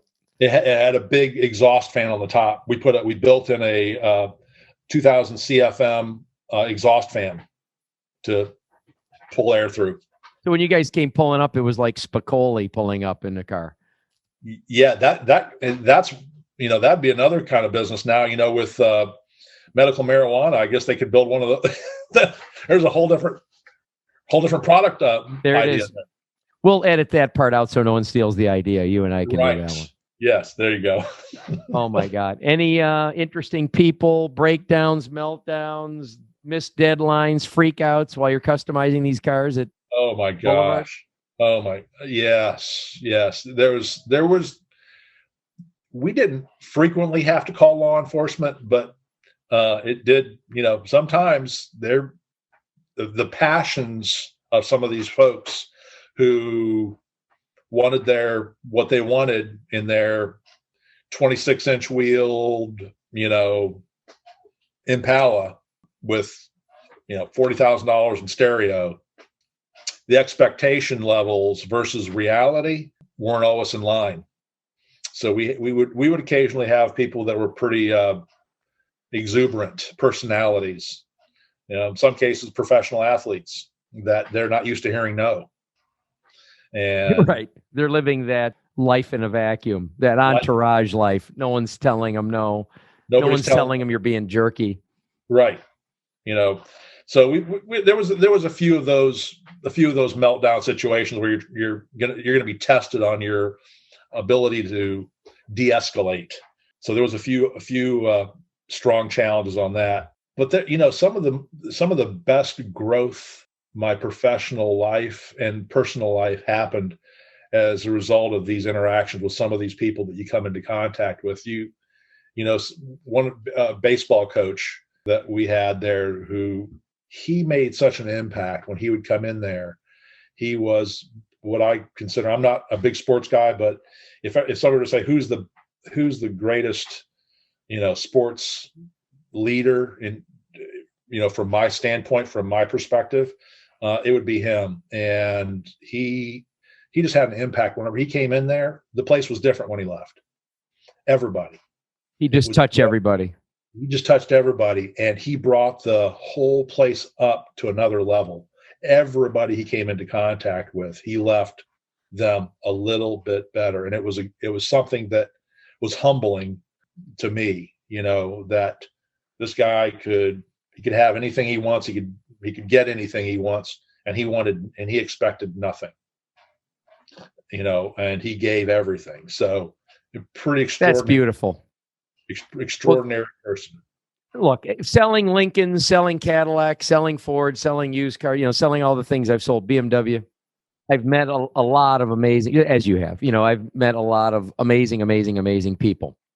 And it's got nothing to do with the wealth or whatever. I mean, God knows the World War II vet couple that likes to tell you the story how one would work the night shift and one would work the day shift to put food on the table, and the story of the salami sandwich that they made every day, put it in the fridge overnight, and then took the salami out So it tasted like that. And then on the final day of the week, they'd leave the salami in or something, while I'm selling them a car. And they're so proud now that they can buy a new car because they sold the house in New Jersey for $475,000 and their new condo down here is 50. And they kind of have money for the first time. I mean, these people are, of course, inspiring over and over and over. But one thing I found in exotic cars, because you just run into a higher number of wealthy people, are that the impressive ones seem more impressive because they live their life, I say, in a vacuum or with no feedback. No one tells them they're being a jerk. Nobody tells them that wasn't the right move. They live in this entourage world where a CEO or an athlete or whatever has a lot of people just telling them how great they are or not telling them how bad something is. So the ones that turn out like your baseball coach as unreal people, they kind of grew that way without a lot of anyone putting stakes on their tree to make it grow this way or this way. Mm-hmm. They kind of found that way on their own. Yeah. So it's either choices, what kind of person they want to be, or unbelievable parents, or, whatever. But I always found these people more impressive when they were on the generous end of the spectrum, because it was really easy. And we've seen it for them to be children that could have tantrums when they don't get their way. I agree that, some are amazing, and we can have another show about some of the, one that comes to mind for me, as I say, let's have another show. And then here is, I've been working really hard. I hope you'll see her on, but I've been working really hard trying to get Sonia Davis on this podcast, who was Johnnie Cochran's assistant and paralegal. Oh. And I used to sell Johnnie Cochran cars. He was out in LA, but you know how it is. Like, half your cars are shipped, Sure. And referred by, I met him because another guy at the valet stand at the Beverly Wilshire, where they were both living or part-time, or, he has a new Arnage or something, Bentley Arnage pull up, or a new body Arnage pull up to the valet stand, and Johnnie Cochran standing there, and a Bentley Turbo R pulls up for Johnny, and the guy who's my customer, who probably sent me 35 customers that bought, so a great guy, says, "You're Johnnie Cochran. You're driving an old body style." He calls me, and it's like 11 o'clock on a Sunday night. I'm passed out on the couch, and my phone rings, and my wife says it's Kevin. So of course, when it's your customer, you answer, you take it. And I'm just like, dude, I'm asleep. What? I had enough rapport with him. He goes, "Well, I'm standing here with Johnnie Cochran, and I got him talking to the new body. So go ahead." And I had a deposit by the time I hung up the phone with them standing at the valet station to go find him, whatever, black and tan, whatever, Sure. But he was a doll. I mean, say what you may about OJ, innocent or guilty. But when I would deal with him on two cars, one that he took delivery of one, and one that Sonia, the assistant, called me, "Hey, Johnny's sick. Can we get out of this deal? Can you refund his deposit?" I didn't know how sick he was, but he was gone, I think, within a month. So he was, sick. But he would be like, once in a while, I'd get a call while his car was in order. "Jeff, yeah, hey, it's Johnny. I'm so sorry. I know we've already agreed on the wood, but I'm just, I don't know, bird's eye maple or burl walnut with the silver. I hate, and did I make the mistake on the wheels or not? I'm so sorry, Jeff." The guy was just a doll. Yeah. And I'm praying that if you're listening, Sonia, that I'll get her on to talk about him, because when she and I talk about him from time to time, we still stay in touch. It's stories like that. He's just a sweet. He was a sweet guy, but I have a million of those, and you have a million of those. So we'll have to make that an episode. I'm sorry he's gone. Also, speaking of gone, I've got my Billy Mays bobblehead. Oh. From Billy. Was he a client? Was he a client as well? A number of cars. Yeah. People like that, the people that you come into contact, the stories, Cars and Coffee, the dealerships, Boulevard Customs, Stearns Automotive, the people that you come into contact with and you spend time with inform your life. Well, it's all about the people anyway. I mean, we love the cars. Yeah. But we love the people. But Billy, I was selling used Cadillacs to when he was doing home shows, selling the pots and pans and knives and salsa spinner before he got big on TV. So he was already a used Cadillac customer before he got big enough to start buying the Bentleys and stuff from us. So anyway. Great. Question. What are you driving now? Well, I'm actually driving a Yukon XL, a GMC Yukon XL, because I'm pulling.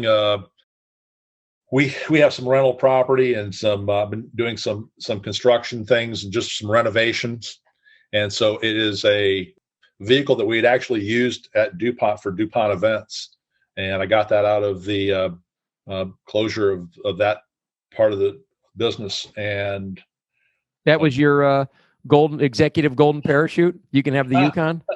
Kind of like that. It was I was driving a 911, 2000 911 for the past, I guess, 10 or 11 years. Chain tensioner guides decided to go let loose, so it became a project car. Listen, don't apologize for anything. I mean, cars are cars, and we have reasons we drive them. I did Derek Bell a few days ago in a conversation, and his daily driver in Chichester, farm, he's got a 550 and the 924 GTS and, interesting cars. And I said, what do you drive in Florida? He goes, well, you can't really drive here. So nothing. I'm like, you don't have a car in your garage? Well, he goes, yeah, I have cars here. But his daily driver, I'll give you $5 if you can guess. Go ahead. His daily driver here? I'll Zelly you $5 right now. Yeah. You can guess at his Boca house what's in his garage for him, not his wife. Is it a truck? Can you give me a is it a truck? No. Is it got two wheels? No. I mean, it's got at least two wheels. Good for you. A Miata. 20-year-old turquoise Wrangler, soft top. Gosh, that is the opposite of a driver's vehicle. But I find that interesting. So you don't need to start explaining your Yukon. I'm just, we're car related. Yeah. What would you have if you tripled your income? And it might still say, I'll keep the Yukon. I don't care. Or maybe not. What would you drive? Yeah. It would probably be, I like 911s an awful lot, and it would probably be an air-cooled 911, late air-cooled 911, like a 993, not a turbo, not a non-turbo, one of the late 993. I'm the same. I had a 90. I had the 88 red whale tail. Okay. I had the poster car. Yep. And then I had what's the last air cooled? 95? 98. 98. Okay, I had 98. A 95 or 6. I wasn't at the absolute dead, but I had a 95 or 6 white and blue S. Oh, that I loved. Yeah, it was beautiful. With the little vents in the quarters, behind the doors, little round holes. You know what? I don't want to say because I don't remember. I do remember the automatic whale. The automatic. Yeah, Turbo S's right now, like 97 Turbo S's. No, not a turbo. Okay. Oh, an S. So Carrera S. Just the body. No, not a turbo. Not a turbo. Okay. Carrera S. Got it. No. So now we could probably get off the vent conversation. The intake. Okay. Yeah. Okay. So an air-cooled Porsche. I can't disagree with you. I can't even remember who I talked to in the last few days. He gave the same answer that it would probably be an 80s Targa air-cooled. Or a Singer Porsche. The Singer Porsche, if money's no object. Yeah, but we're not on money, no object. That's triple income. But let's say you got $1 million dropped on you. Yeah, and I got to spend it on a car. No, you got to have a retirement, and you can also get a car. You can do. Yeah. But, all of a sudden your bank account goes up another mil. You buy a stock, goes up a mil. Like, yeah. What would you do? Yeah. Would you put any of it in a car or all of it in IRA? I think that is part of the retirement plan, though. If you do it right, and you get the right 911 or the right car, it doesn't have to be a 911, but if you get the right car that's properly maintained and you maintain it properly, it's going to cost you less than a minivan. In terms of depreciation is going to probably appreciate. Not the reason to buy it, on that hope, but I'm getting to be 60. the last 20 years of my driving, do I want them to be something pretty cool? Sure. But now I've also had 20 years of doing that too. So you get $1 million. What would you get? Stinger Porsche? Probably. It's if the problem is that now you're getting into $350,000, $400,000 for a 911. I might actually take an earlier 993 and make my own version of a Singer. Kind of do that without it having to be a carbon fiber, because they do so much carbon fiber work, it drives the price up so much. Right. Don't necessarily need that. Getting a modern, like they build 4-liter motors with a bunch of like 380 horsepower 4-liter motors. Build one like that, 4-liter, 380 horse, put it in a 993 that's not like, oh my gosh, you just ruined a $300,000 or $200,000 993 by modifying it. I'm not going to get that kind of car. Just make it nice, modern brakes, modern, air conditioning and a modern engine, and enjoy the sounds and the drives. What's your favorite? I mean, that's going to be, you work in a museum, you're spending time in a museum, doing some work for a museum. I don't know if I want to say your favorite car, but I had to say your favorite collectible, maybe, Concours car, maybe muscle car, any come to mind easily? You don't have to kill yourself if not. Yeah, no, as far as a car to drive, the most. Not necessarily drive.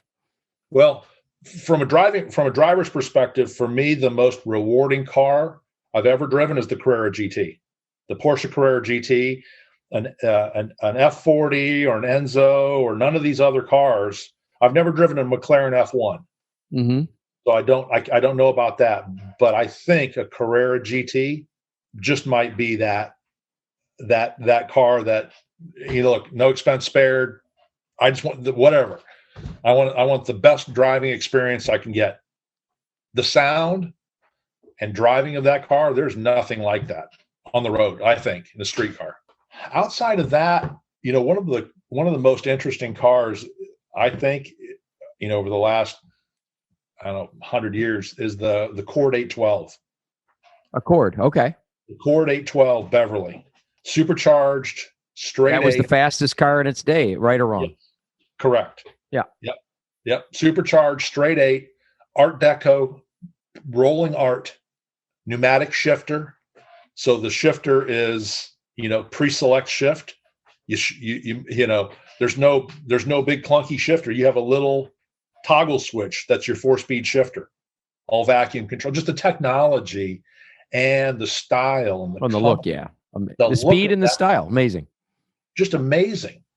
For its date, for a car, you could say, hey, let's drive, let's drive to the beach today, or let's drive to Orlando today.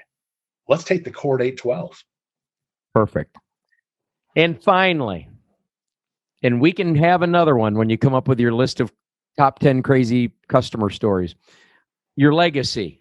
What would you want to leave behind for your own family, for strangers, related to the car business, related to what you've learned?